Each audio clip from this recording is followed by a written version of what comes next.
Welcome to Sweet Life Beat Life. We hope this video helps. In this video, I will explain how to avoid YouTube compression. To start, always upload your videos in the highest possible resolution and bitrate. This gives YouTube more data to work with during its re-encoding process. It is also crucial to match your video's frame rate to its original recording, avoiding resampling. Finally, ensure your video uses a standard 16:9 aspect ratio for the best viewing experience across devices. Next, let's talk about export settings. A key trick is to export your video in 4K resolution, even if your original footage is 1080p.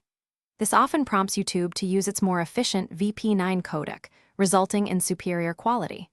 Always ensure your video is progressively scanned. For example, interlace 1080i 60 to 1080p 30. Also, use the BT 709 color space for standard dynamic range uploads. Understanding bitrate and codecs is vital. For a 1080p video at 30 frames per second, a bitrate of 8 megabits per second is a good target. If you're uploading 4K at 60 frames per second, aim for a bitrate between 53 and 68 megabits per second.